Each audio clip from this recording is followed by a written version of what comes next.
Jingle bells, Batman smelt, Robin laid an egg. The Batmobile lost the wheel, and the Joker got away.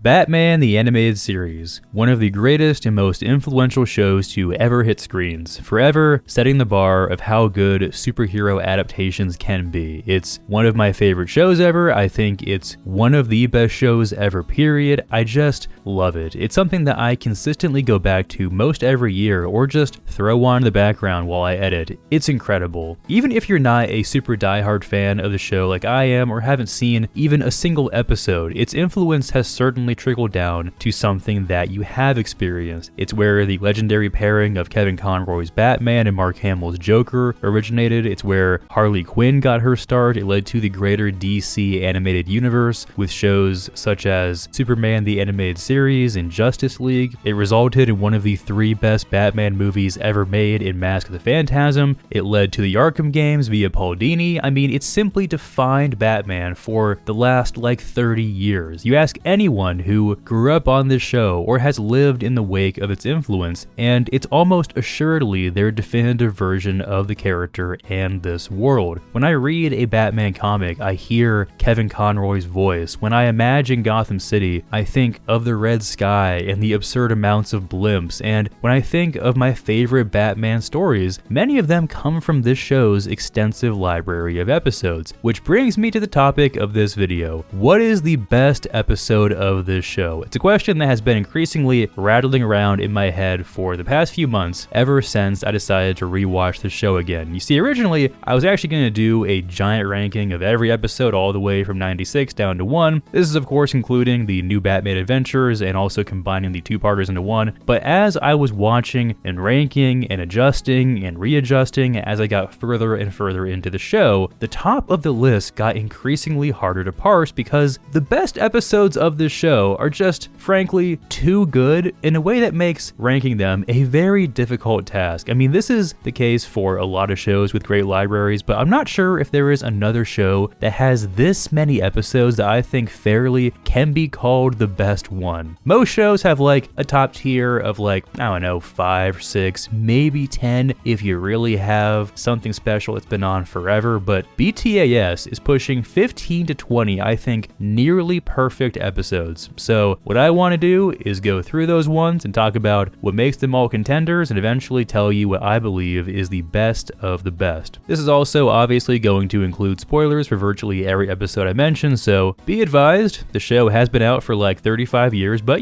it's worth not spoiling if you haven't seen this stuff. But before we get into all that, I want to lay out the criteria for what makes an episode of this show able to be in that conversation. Obviously, good writing and direction and all the typical markers like that have to be there, but there are certain elements that the best episodes of this show consistently go back to. Number 1, having an episode written by Paul Dini. Of the 30-ish episodes this man wrote for the show, virtually all of them are goated. In fact, of the 15 I'm going to highlight in this video, 8 of them are written by him, and the 10 or so I have in my honorable mentions are also full of Paul Dini scripts. This man knows how to write a great 22 minutes of television as good as anyone ever has, and that will become even more apparent as we get deeper into this list. Number 2, a great first appearance or origin of one of Batman's villains. This show is famous for a lot of reasons, but chief among them might be its uncanny ability to adapt these incredibly iconic characters and give them origins that are as definitive as they come. Whether it's a literal origin story or simply a first meeting with the Dark Knight, this show does not often disappoint when a new villain comes into the mix, and the top tier are full of episodes like these. Number 3, a personal angle and or an exploration into the psyche of Bruce Wayne. The show is very interested in the motivations of Batman and loves to feature episodes where he struggles with the burden of fighting crime or fantasizes about the day it might all be over. This even bleeds into episodes where Gotham has to face the reality that Batman might be gone, or other characters fear what could happen if his crusade fails. There's some really good what ifs moments and fun scenarios going on in a lot of these. Number 4 features the Joker and or Harley Quinn. This one might seem obvious, but every time one or both of these characters leads an episode, it's going to be a great time. Mark Hamill and Arlene Sorkin are so good in these roles, it's stupid, and the writers know exactly how to use them. There are maybe like 2 episodes in the entire show that feature them in the main villain roles that aren't absolute knockouts, and even those ones are quite watchable. Be a Clown really isn't that bad. Number 5, and perhaps most importantly, it's just a lot of fun. At the end of the day, this show is a Saturday morning cartoon, and its primary function is to make those 20 minutes as enjoyable as possible, and what you'll see with every entry I have on this list is just that. No filler, no bloat, no Penguin episodes, just some really fun TV that goes way harder than it has any right to be. If an episode fulfills one or more of any of this criteria, it is eligible to be in contention. Conversely, if an episode meets none of this, then it's going to land in my dishonorable mentions right here. Episodes such as The Underdwellers, which posits the idea, what if we make an episode that features mute children as the leads, and a villain whose collection of child slaves is, a bit iffy to say the least.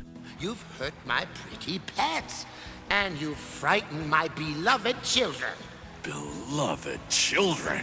Also in the mix here is The Forgotten, which plays like one of the writers just watched Cool Hand Luke and round peg square hold that bitch onto Batman with one of the dumbest conceits for an episode you can think of. Why aren't these lowlifes working? They have to eat, sir. I have to eat. We got a couple weird animal episodes in Moon of the Wolf and Tiger Tiger, the latter of which is a thinly veiled, horny cat person fantasy, which in a way is kinda awesome, but similar to The Forgotten is just not in the right show, works a whole lot better in Scooby-Doo on Zombie Island. Batman, the antidote. I'll be stuck like this forever. Would that be so bad? You could stay here with me. Prophecy of Doom lands here for having a very forgettable villain and one of the many examples in this show's run where Batman is nerfed to the point where some random guy in a robe can beat him up and get the best of him. Not great. We are but radios for the cosmic transmitter. Tune your receivers. Hear the inner voice. And then also, yeah, pretty much every episode with the Penguin is a miss. I've Got a Batman in My Basement, The Mechanic, Birds of a Feather. It's just not good stuff here. He is the one villain the show never knew how to write in a lead role. He works great if he's like a side character or pops up in the Iceberg Lounge, but anytime this guy takes center stage, it's a bust. Not good. The Penguin. Now for the honorable mentions, these are episodes that I did consider to be in contention at some point, but were eventually cut from the final list. We've got episodes like Holiday Nights and Legends of the Dark Knight, which are really fun kind of clip episodes where you follow lots of different small stories going on during the holidays and holiday nights, and different interpretations of Batman in Legends of the Dark Knight, where you see some classic Silver Age Batman, some Frank Miller, and you get this great perspective of the true legend of Batman and how different this character can vary, which is cute and fun. Main reason why these ones don't make the cut though is because there is a far superior version of this kind of episode that is simply on a different level than these two. You don't get it, son. This isn't a trash heap. It's an operating table. And I'm a surgeon. We also got a few Joker episodes in Joker's Millions, in Joker's Wild, and maybe my personal hardest cut, Make 'Em Laugh, which I don't think can seriously be in the convo, but it's so fun and iconic that it was a hard cut. I mean, it's the Condiment King episode. You can't not love this one. I knew you'd catch up to me sooner or later. How I've relished this meeting. There's also the first appearance of Batgirl in the Shadow of the Bat two-parter, which makes it notable, but not quite in that top tier. Trial is another really fun one that gets to play with a lot of different villains at once in this very comedic way, but again, another episode just does the same kind of gimmick a bit better. Our prosecutor is ready, likewise our fair and impartial jury. Hang him! Shoot him! Hit him with a rock! On Leather Wings and Nothing to Fear, quality-wise, are not close to the best the show has to offer, but must be mentioned for being the first episode produced in On Leather Wings and having the single most iconic line in Nothing to Fear. I am vengeance. I am the night. I am Batman. A Bullet for Bullock is an awesome Harvey Bullock episode, obviously, with a fun twist at the end and plays with the hostile dynamic between him and Batman. Super fun, very rewatchable, but just not the best. Nice starship you got here. What's this for? Passenger ejector seat. And then there are 3 episodes that I cut that I think very reasonably can be argued should be in contention, but I just wanted to have a tighter list. Those would be Appointment in Crime Alley, which is the best Rupert Thorne episode that shows how much damage a non-supervillain can do and how powerless Batman is at stopping people like him. Double Talk, which is one of the only sequel episodes to the more obscure villains that actually exceeds the original in my opinion. The Ventriloquist is low-key a top-tier villain in this show, and this episode is his best appearance by far. Also has a great plot about Batman's commitment to rehabilitation, which is great. And then lastly, maybe the actual hardest cut on this list is Over the Edge, which is a classic episode where Barbara Gordon dies as Batgirl and Gordon and the cops turn on Batman and the days of the Bat family appear to be over. It of course turns out to just be a nightmare Barbara had, but it still packs a massive punch and is a great what if episode that I kinda wish the show did more often. Like a fool, I allowed you to run wild on your private crusade. A psychotic misfit. Masked hero. Now I've paid for it with Barbara's life. There is an episode I have above it that plays with a lot of the same concepts, but just better in my opinion, so I did end up leaving it off the list, but it's as good as most anything the show ever did. And frankly, if I'm being honest, no matter where I decided to cut this list off, I was always going to leave some great stuff off. The show is packed full of amazing episodes, but you know, just can't do them all. It's a very exclusive club at the top, so you know, hard decisions gotta be made. But without further ado, let's get to the actual contenders. Now, aside from the very few at the top of this list, and of course my number 1, this is going to be in no particular order because they're all very close in my mind and I think are all capable of being argued for that top spot, so, you know, take most of this order with a grain of salt. These are all on this list for a reason, so how about we start with a fun one. I need help. Well, you've come to the right place. I recommend a lobotomy. When the Joker steals a comically large bomb and threatens all of Gotham, Batman is forced to recruit the help of the one person capable of thinking just like him in order to find him, Harley Quinn in the aptly named episode Harlequinade. One can't tell the story of Batman the animated series without mentioning the character of Harley Quinn, a character made specifically for the show by the legendary duo of Bruce Timm and Paul Dini, and of course the equally legendary voice of the late Arlene Sorkin that has since gone on to be one of the most popular and beloved comic book characters of all time. Despite all of that though, for the first half or so of the show's run until the famous Harley and Ivy episode, she was little more than window dressing for the Joker episodes, a fun, colorful side character that would have a good line or two, but nothing really more than that. But as the show progressed and the writers got a better handle on which characters worked and which ones didn't, Harley eventually got her due, and this is when she really took off. Oh, the irony of it. The grim, stalwart Dark Knight and his greatest female adversary fighting together to save the city. This episode is one of the best villain showcase episodes the show ever did, basically putting her in the lead role and forcing Batman to blindly follow her around all night from wacky encounter to wackier encounter until things eventually get bonkers enough to actually find the Joker. You see her mashing buttons in the Batmobile, singing jazz for a bunch of mobsters, having fun with her hyena babies. It's just a really fun, light episode. The odd couple pairing of her and Batman is a thing the show loved to play with a lot, and it reaches its apex here, having them bicker and work together with a shocking amount of success despite nothing really going to plan. It's wonderfully chaotic. What was she before she went bonkers? A clinical psychiatrist. You don't see anything coming, and nothing really makes sense, which is the key for all great Joker and Harley episodes. It's also got one of the best endings the show ever did, where Joker basically dares Harley to shoot him at the end, and says that she doesn't have the guts, only for her to actually do it, but for the gun to be a fake gag gun. It's a love story for the ages, folks. Baby, you're the greatest.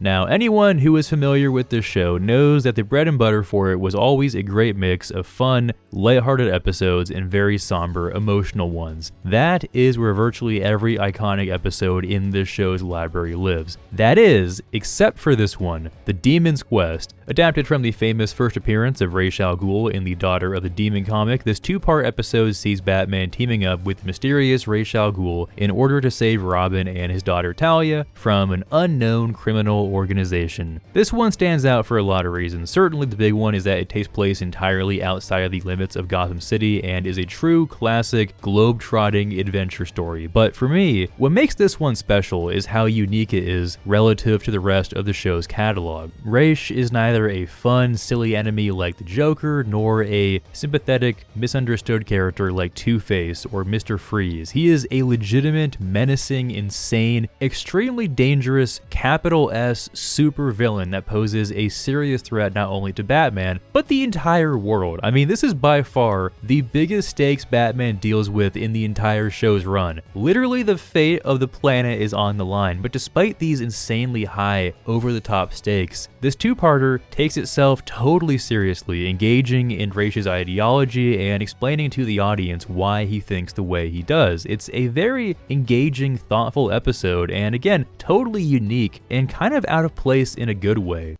But that will cost countless lives. Actually, Detective, we have counted. 2,056,986,000.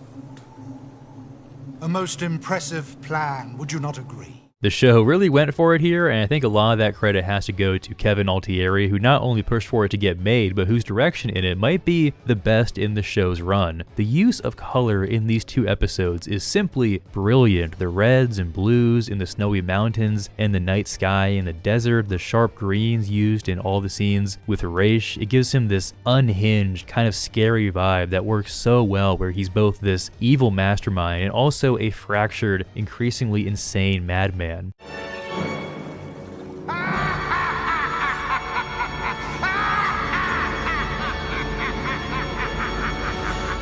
It's also paced perfectly, with part 1 being this mysterious adventure and part 2 shifting to this high anxiety, high stakes, epic showdown. You just can't say enough good things about this one. It's one of the most ambitious things the show ever attempted, and it worked out as well as can be expected. Great stuff.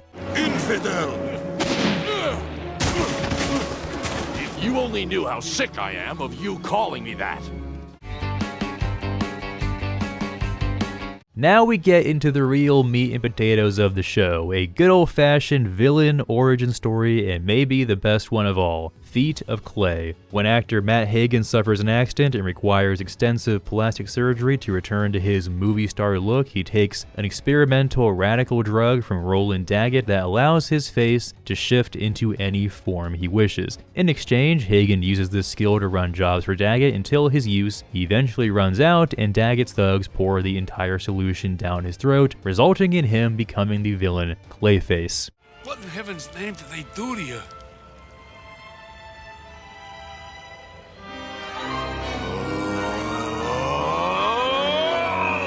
This episode isn't anything super ambitious or groundbreaking for the show like The Demon's Quest or a display of the unique, amazing writing of Paul Dini like in Harlequinade, but what it is just a perfect Batman story. You meet the villain, you understand his motivations, you sympathize with him, you're even on his side for the most part, you see him go down a dark path that he doesn't deserve, and you see him attempt to take his revenge on those who wronged him. It's the story of pretty much all of Batman's villains, but What makes this one stand out over episodes like On Leather Wings or Mad as a Hatter, as good as those ones are, is that this one also has a personal angle for Batman, because as Clayface is running around causing chaos and committing crimes, he's consistently using the identity of Bruce Wayne as a cover, forcing Batman to solve this mystery as fast as he can before Bruce Wayne is arrested. So the episodes have this great frantic pace to them with real stakes. Who was Lucius Fox meeting at the tram? Wayne! Bruce Wayne! You lying sleaze. You want to rethink that answer?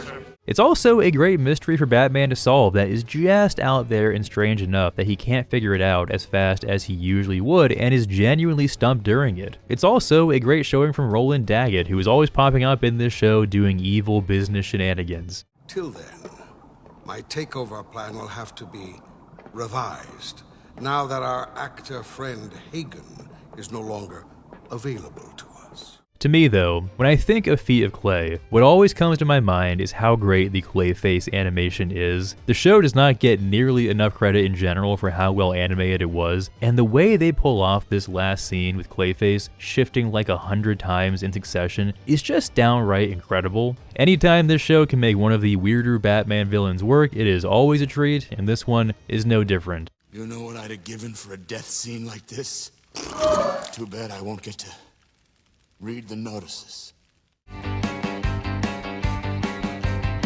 What would happen if Batman was suddenly gone? If one night during one of his many routine criminal encounters, someone finally got the better of him, and not one of his iconic villains like Two-Face or the Penguin, but just some random nobody, a true level 1 crook? Well, this is exactly what gets explored in The Man Who Killed Batman, yet another Paul Dini classic. Shocker. I hear you've made quite a name for yourself on the street, Sidney.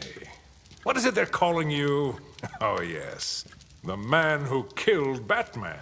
Similar to Over the Edge, this episode kind of operates as a what-if storyline where we see how the world of Gotham reacts and deals with the sudden and random loss of Batman. However, unlike Over the Edge, where we follow this scenario through Batman, this story is told through the man who thought he killed him, Sid the Squid, a low-level nobody mobster with a good heart that just wants to feel like he's made it and has respect. And once he accidentally kills Batman, that is exactly what he gets. He gets the full king's treatment and spends the entire night getting paraded around town by all the crooks and criminals of Gotham. Most notably, the Joker, who isn't happy that Batman is gone, but actually is offended that the one who killed him was just this random nobody who got lucky. Please, allow me the honor of shaking hands with the man who did the impossible.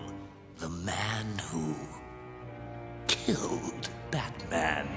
This to me is what really elevates this episode. It's a great scenario to play with, and I love seeing how everyone takes the news and copes with the loss, but it's how the Joker does that really sells it. We'll see this a few more times on this list, but the way Dini and Tim portray the Joker in this show is absolutely perfect. They nail the easy part of him being menacing and crazy and funny and this larger-than-life character, but more importantly, they understand his pride, which is always what gets him in the end. The Joker fundamentally cannot deal with the idea that he wasn't the one to kill Batman, and even worse, this was the guy who did, and as a result is basically ready to give up the whole game and is the most broken up about Batman's death by far, even staging a somewhat serious funeral for him. It's sweet in a way, if not totally insane. Without Batman, crime has no punchline. I also love at the end when it's revealed that Batman is of course alive. He ends up helping Sid get to a higher profile prison so he can live like a made guy and not get messed with, since he was the one who almost killed Batman. Bruce is always doing little nice things like that in the show, and it's cool not having him be so rough and vengeful all the time. Deep down, he's kind of a nice guy. I don't know. In the right environment, a man of your dangerous reputation could still get a lot of respect. Also, this episode might have the best title card in the entire show, which is saying a lot. Fucking brilliant stuff all around. You know what's great about you, Puddin'? You really put the fun in funeral. Next up on the list, we have Harley's Holiday, a sort of sequel episode to Harlequinade, but with a slightly more tragic edge. In this one, Harley becomes, I believe, the first person in the history of the Batman universe to actually fulfill a full sentence at Arkham Asylum and is free to go. And pretty much immediately through a series of misunderstandings and mistakes is back on the run from the law in Batman. Now, the reason why I chose this one is that it's part of this kind of unofficial trilogy of Harley-focused episodes with Harlequinade and one more that we'll get to later in this list that I think as one saga completes her character. In Harlequinade, it's pretty much all played for laughs, but you do get a little peek into the darkness of her character with her twisted dynamic with the Joker and how it's warped her mind. In this one though, the Joker is not involved at all, but nonetheless his influence is still felt, mainly in the way that she is completely unable to re-enter society. The show loves to play with the idea of Batman's villains getting rehabilitated, and some in the show even manage to pull it off, but she is a different case altogether. When she's away from the Joker for a time, she does a lot better and is relatively normal and agreeable and doesn't have this dangerous edge to her, and because of that, she gets this chance. The problem is though, because of the Joker's influence on her mind, she just can't do it. She goes about her day just fine and has no problem not committing crimes, but she believes that everyone is out to get her and that everything she does is wrong.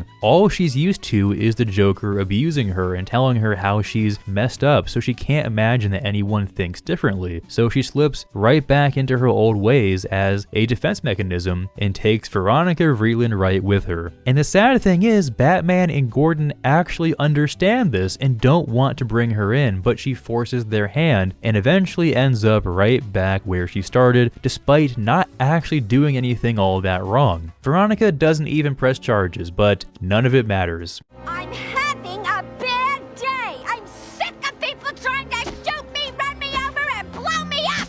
Like most Harley episodes, it's fun and lighthearted, but the undercurrent of it shows just how much of a lost character she is, and the ending, with Batman in the dress, is one for the ages.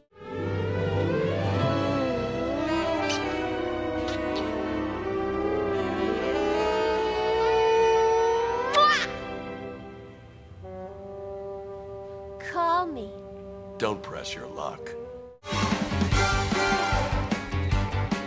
Now, if I had to levy any serious criticism against this show at all, I think its biggest missed opportunity would not be giving enough time to Dick Grayson. Obviously, the show works fine with Batman flying solo, but whenever Robin pops up, he injects so much juice into it, and no episode embodies that better than the two-part installment of Robin's Reckoning, which is essentially his origin story. You start off with a routine encounter and interrogation that eventually uncovers that the criminal the duo is after is the same man responsible for killing Robin's parents. And from there, we jump back and forth as we see Dick's beginnings as part of the Flying Graysons and eventually a pupil of Batman. All the while, in the present, Bruce is doing everything he can to make sure Dick stays out of the chase. It's a pretty straightforward episode, but what's so good about it is how much it reveals about both Bruce and Dick and what bonds them together as Batman and Robin. In pretty much all Batman media, Bruce Wayne is shown to be this cold, distant guy whose shell is basically unbreakable. His guard is always up, and that's because he carries with him a pain that almost no one can relate to or understand. That is, except for Dick Grayson, and that's what we see in this episode. Bruce opens up to him and invites him into his crusade and trusts him almost implicitly even though he's a child because of that shared trauma. It also shows the positive impact they have on each other's lives, where they actually share moments of genuine happiness together since they aren't alone with their pain anymore. It's as good a job as any Batman media has ever done at showing the value of Robin as a character. He's not just some silly sidekick there to add some levity to all the darkness, which to be fair, is part of his job, but he's also there to humanize Bruce and allow him to progress as a character in a lot of ways. Does the hurt ever go away? I wish I could say yes. But it will get better in time. For you. That I promise. It's just a really great showing from both characters, and easily by far the best episode Robin gets in the whole show, and considering he's one half of the dynamic duo, that counts for a whole lot. Come on, partner. It's been a long night.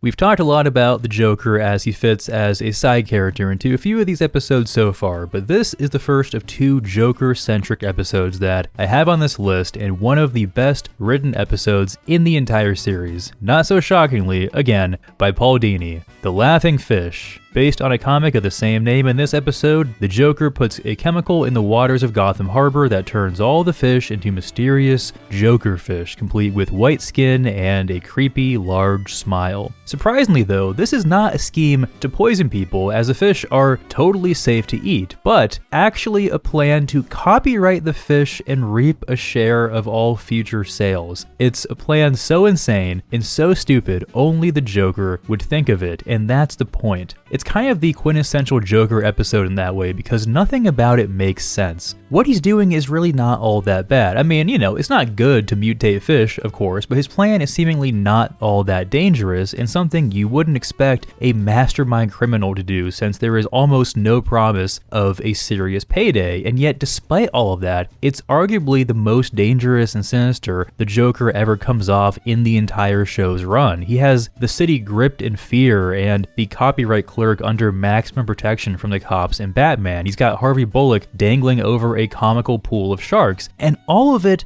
is basically for nothing, not even to prove a point, just to cause random chaos and force Gotham and Batman to pay attention to him. It is the most Joker thing ever, and as such, the man is absolutely on fire in this episode, stealing every scene he's in and rattling off some iconic, hilarious lines. Great Scott.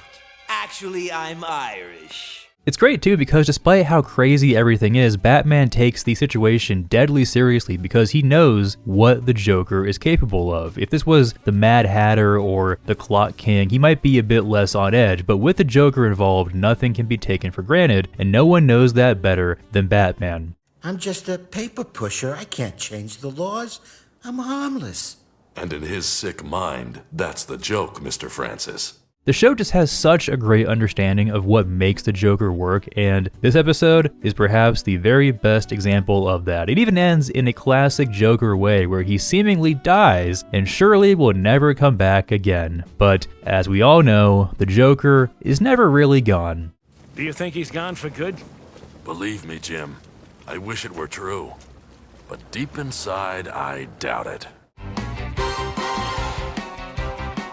Coming in next is another iconic villain origin story two-parter in Two-Face, an arc in which we see Harvey Dent's downfall and eventual loss in his alter ego. Now, full disclosure, I do have a clear top 3 that we'll of course get to at the end of this list, but this one might be the closest any of the rest of them got, in my mind, to making it a clear top 4. It is brilliant. I think it's certainly the best two-parter the show ever did, which is fitting for a Two-Face centered story. It's a tale that must be told in 2 parts. Part 1 naturally follows Harvey Dent as he's on the campaign trail and simultaneously dealing with his multiple personality disorder, which to me is what makes this arc so good. You see, despite Two-Face being one of Batman's, 5 or 10 most iconic villains, he's not often portrayed all that well in adapted media, at least in my opinion. His jump from Harvey Dent to Two-Face is really never all that believable and doesn't get nearly the kind of attention it needs for it to make sense, but this episode goes all in on that, fully embracing the multiple personality angle and going to great lengths showing the audience how hard Harvey struggles with it. He goes to therapy, and there's even this very mature commentary about the stigma that comes with that, and it's even used as blackmail by Rupert Thorne to try and get Harvey on the take. You see him aggressive and on edge throughout the entirety of this first part, where the big bad Harv persona is always trying to take control of the wheel, which of course it eventually does. And that first reveal of his burned half is as good as it gets, folks. That is some high quality television. Harvey, what happened?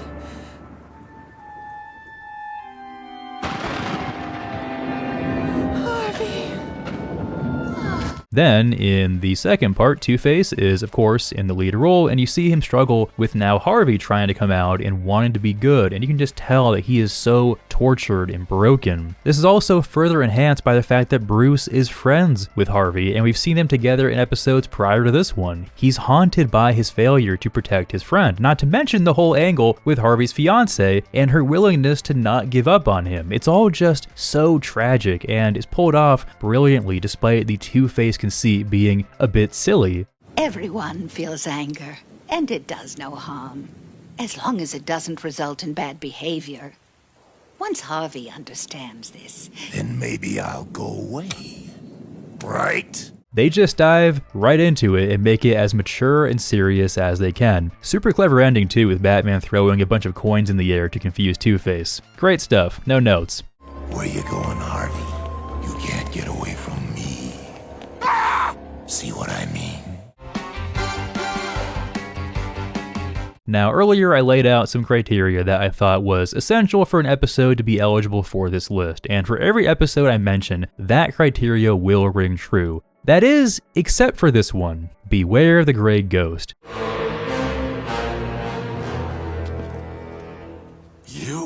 There's no Joker, no Harley, there's no tragic villain origin or deep dive into the psyche of Bruce Wayne, and hell, even Paul Dini has his hands off this one. Well, mostly. But this episode finds its way on here anyway. Maybe that says more about my criteria not actually making all that much sense, but you know, I'm going to choose to ignore that. Point is, this episode is a very special one and perhaps the most unique one I'll talk about, because what it's about is a totally original character in Simon Trent, aka the Grey Ghost, who in this world was a character in an old pulp crime show that Bruce Wayne loved growing up and clearly was some inspiration for his Batman persona. And after a string of bombings terrorize a city with a strange connection to the Grey Ghost, Bruce must enlist the help of the Grey Ghost to find the perpetrator. More than all that though, it's kind of a meta episode about the value of characters like Batman and their impact on people. Simon Trent is just an actor, and a washed up one at that, and the Grey Ghost is nothing more than a relic from a time long gone by, and yet the whole episode is the showcase of how important he was in people's lives. Bruce obviously idolized him, but the main villain for the episode did as well, and his whole goal is to acquire memorabilia from the show and other things like it. He's also a very obvious Bruce Timm stand-in, which adds yet another meta angle to it all. And on top of that, the Grey Ghost is voiced by Adam West, which makes it all even more meta.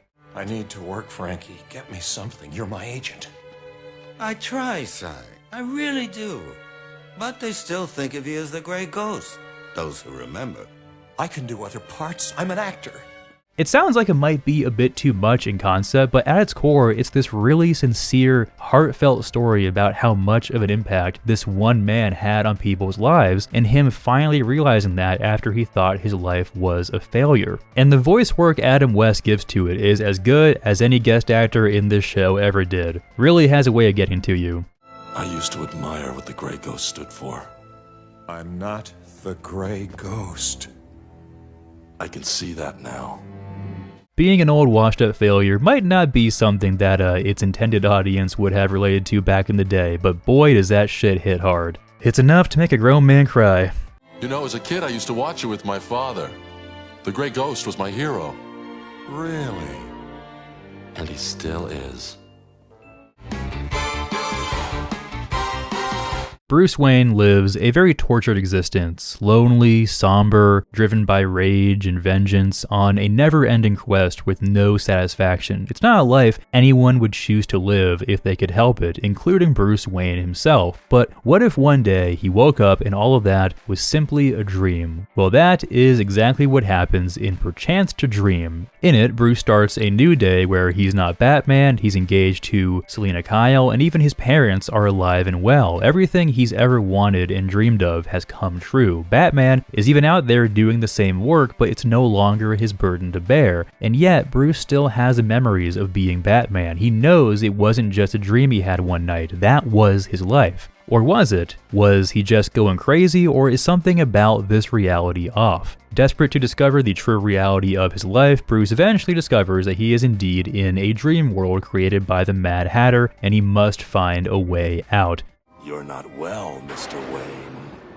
You need professional help. So obviously from a conceptual point of view, this episode is awesome. I mean, that is as good of an idea for a Mad Hatter episode as one could possibly think of. But what makes it so good is how revealing it is about what Bruce Wayne actually wants out of life. It's so sad because it's basically the exact opposite of how he lives his life in reality. He can't have a real relationship or put real effort into his Bruce Wayne life or have a connection with his parents. All of that was taken from him, and we the audience already knew all of this, but this is the first time we see how much Bruce actually yearns not to be Batman, highlighted by this line, which might be the best line in the entire show. Then the nightmare is over. This episode is just such a great deep dive into Batman, and also a great showing from the Mad Hatter, who is one of the better developed villains in the show. Similar to Baby Doll and the Ventriloquist, he's one of those weirder villains that had no right being as good as he was, but the show is all the better for it.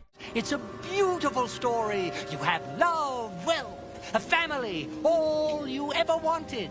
Your own private wonderland. It's especially interesting at the end when Bruce finally wakes up and the genuine look of sadness and rage on his face is totally overwhelming. He's not often affected by these crazy ass people and what they do to him, but this one was more personal than anyone could possibly imagine. Any idea what it is? Yes. The stuff that dreams are made of. Naturally, we've talked a lot of Joker on this list so far, but now we've come to my personal favorite appearance from the Clown Prince of Crime. A simple episode called Joker's Favor. An episode that posits the idea of what if the guy from Falling Down ran into the Joker on his one bad day. The episode opens on Charlie Collins, a guy driving home from work, living the typical empty corporate Gen X existence. Boss turns him down for a raise, his kids are racking up the bills, and his wife is making meatloaf for dinner. He's an invisible cog in the machine that no one notices or respects, and he finally reaches his breaking point when some asshole cuts him off on the highway, leading to him catching up to the guy and giving him a piece of his mind. Unfortunately for poor Charlie though, he cussed out maybe the one person in Gotham City you never hoped to run into, let alone catch the attention of. The Joker. After an ensuing car chase, the Joker eventually runs him down and decides that instead of killing Charlie, he is instead going to owe the Joker a favor. Doesn't say what the favor is or when he'll be calling, but one day that favor will come due. Fast forward a whopping 2 years, and who does the Joker still remember but poor Charlie Collins? How did you find me? Oh, I never lost you, Chaz. You've become my hobby. Like all great Joker episodes in this show, the writers know exactly how to handle him, but what I love about this one so much is how much of a sheer force of nature Joker is. This whole opening sequence is played like Charlie's encountered some old god or cursed object and is now in some kind of cosmic pact with a thing beyond the reach of mortal men. It's what makes the Joker such an interesting and unique character when he's done right. He's just this regular guy with no powers or abilities, but despite all of that, he comes off like this almost supernatural presence. He's stronger than he looks, smarter than he looks, capable of more than you would expect, and he's not about to let some random incident like this go even after years, because that's just not how he operates. He's kind of like Batman in that way. He does shit all the time that seems impossible or beyond him, and he just can because, well, he's the Joker, and that's what he does. He never goes away, never dies, and never stops being a problem. Just toddle on back to your mundane, meaningless little life, and when I need you, I'll call. There?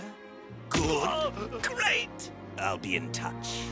The great arc of the episode, though, is Charlie going through this insane adventure with the Joker and eventually understanding what he has to do to beat him. Not run away or even indulge him and hope he lets you go, but by getting on his level, threatening to end his life and the Joker's life at the hands of some random nobody and not in a glorious final duel with the Dark Knight. It's one of the only times the Joker shows real fear in this show, and boy, is it earned. Hey, Joker.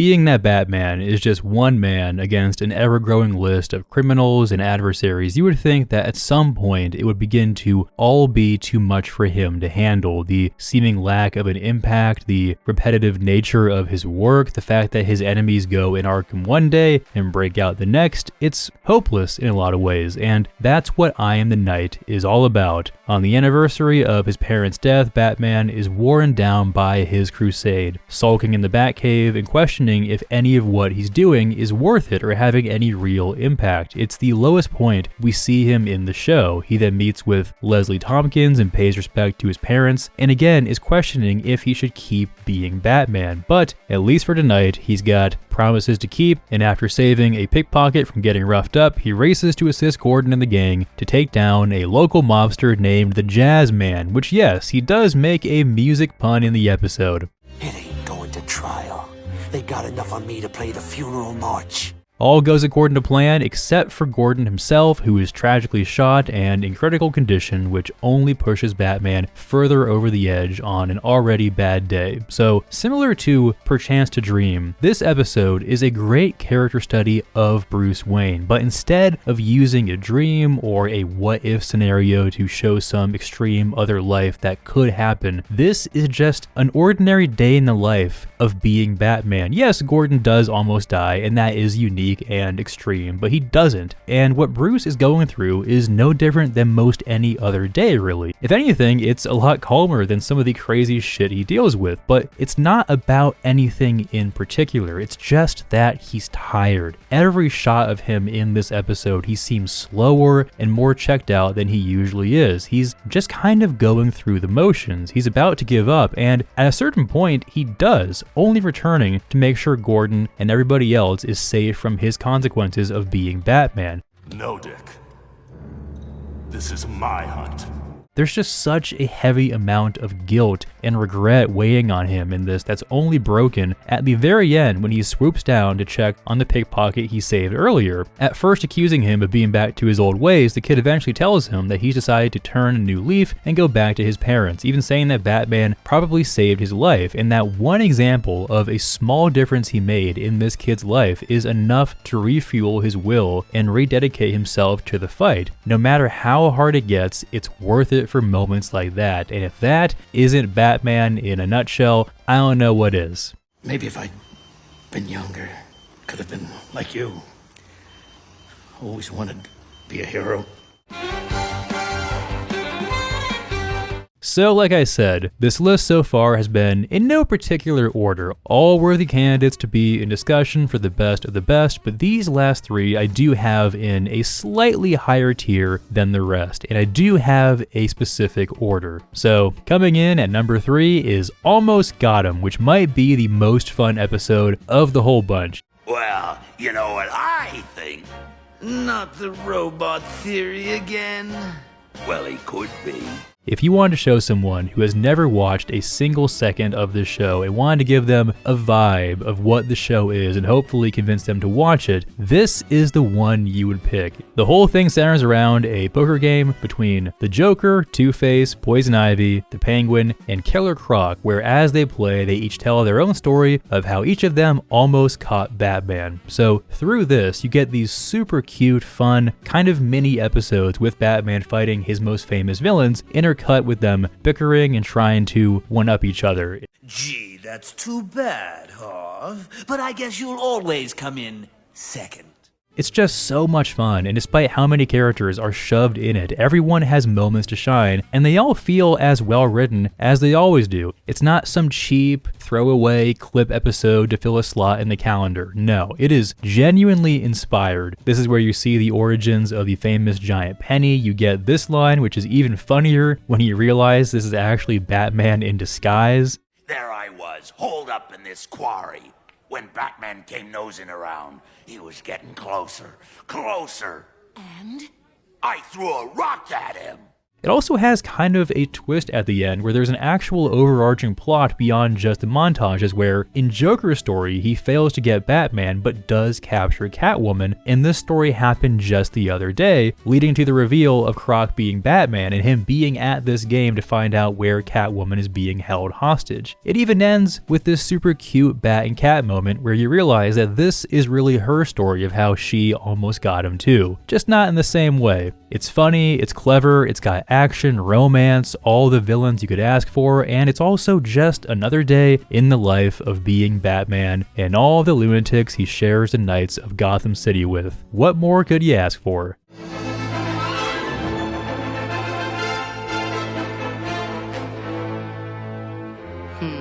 Almost got him.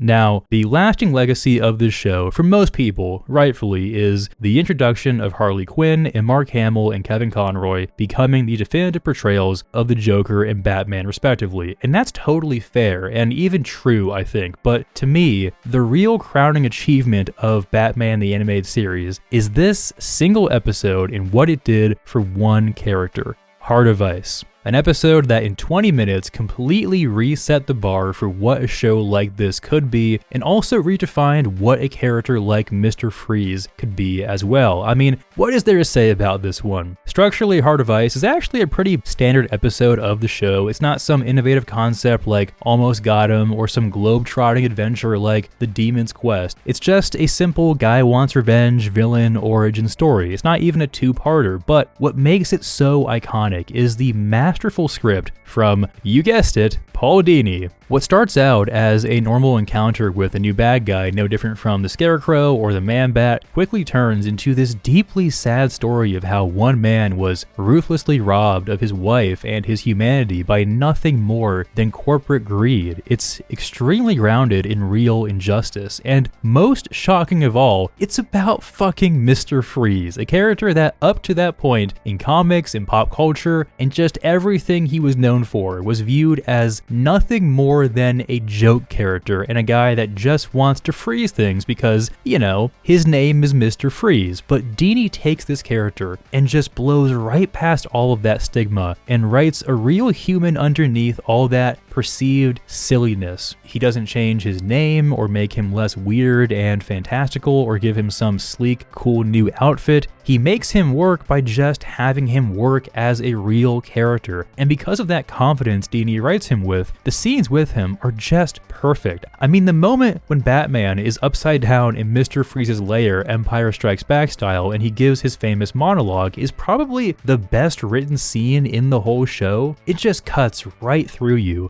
Think of it, Batman. To never again walk on a summer's day with a hot wind in your face and a warm hand to hold.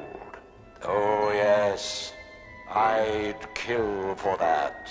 And despite how much sympathy both Batman and the audience have for him, the episode ends with Batman stopping his plans anyway and robbing him of his revenge that he has earned and deserves. After all he went through, all he's left with is a cell and a cold reminder of what he lost. I can only beg your forgiveness and pray you'll hear me somehow. Someplace where a warm hand waits for mine.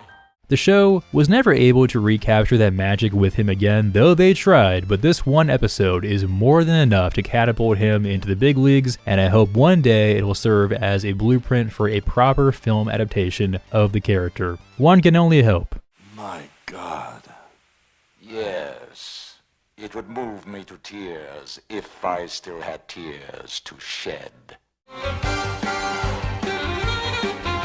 So after all of this, what has landed here at number 1? What is the best episode of this show? Well, unsurprisingly, it's one that fulfills virtually all of my completely arbitrary and made-up criteria. It's a great origin story, it's written by Paul Dini, it's extremely entertaining and heartfelt, and it features the two standout characters of the show in the Joker and Harley Quinn. It's it's mad love. I mean, come on, the very last aired episode of the show, and I think as good of a send-off as any show has ever had. Finishing the unofficial Harley Quinn trilogy along with Harlequinade and Harley's Holiday, Mad Love is where we finally see her character complete. Adapted from the comic of the same name by Tim and Dini, it tells a story of how Harley Quinn met the Joker and how she developed her insane and tragic love affair with him, simultaneously cutting back and forth between her origin and the present day where the Joker is in a rut and Harley tries to take Batman out for good so the two of them can finally be together forever. It's fucking incredible. I think it's easily the best origin story the show ever did, which is saying a lot considering how many of those ones have popped up on this list. The way it has Harley narrating her own story and you see how her mind is warped and twisted by the Joker's influence is just so sad, but by depicting it in this kind of whimsical, dreamlike flashback at Arkham through her perspective makes it totally unique. It's directed in a way only a Harley Quinn episode could be, with these harsh blues and shots that have her looking like she's on stage monologuing to an audience. It's also partly an episode about why the Joker simultaneously will never go away and how he'll never triumph over Batman. He spends his days longing for the perfect plan and the perfect show to finally end their feud, but it's a bar that by nature will never and can never be met, as if he either never wants their battle to end or simply just has too much of an ego to conceive of a plan that could actually kill him, because when Harley gets it in her mind that Batman is all that stands between her and the Joker being together forever, she manages to pull off a scheme all on her own and has him dead to rights, only saved again by the ego of the Joker for not being the one to actually do it. She almost had me, you know. Arms and legs chained, dizzy from the blood rushing to my head. I had no way out other than convincing her to call you. I knew your massive ego would never allow anyone else the honor of killing me. Though I have to admit she came a lot closer than you ever did. Puddin'. It's a tragic, one-sided love story, it's a beautifully directed piece of television, and it sends the show off in the best way possible with one last confrontation between the three characters the show did better than anyone ever has. Can't ask for much more than that, folks. You've forgotten what I told you a long time ago. One of the painful truths of comedy. You always take shots from folks who just don't get the joke.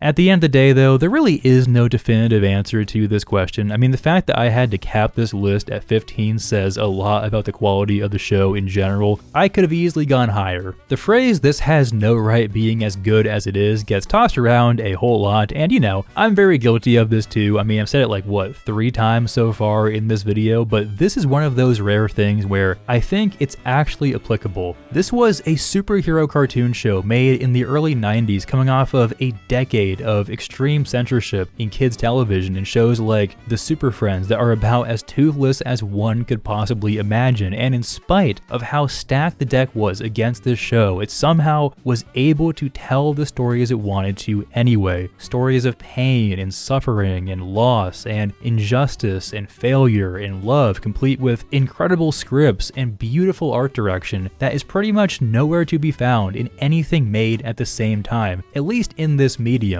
It's a very special show to me. Also, if we're counting everything in this universe, not that we would, Mask of the Phantasm is probably actually the best thing to come out of it, so in a way, it's more of a race for second place anyway. In any event, this was a really fun video to make, and I hope you guys enjoyed it. As I say every year, thanks to anyone that's ever watched even one of my stupid ass videos. I really appreciate it. You have no idea, and I hope you all have a very happy holiday season. See you next year, folks. Same stupid content, same stupid place.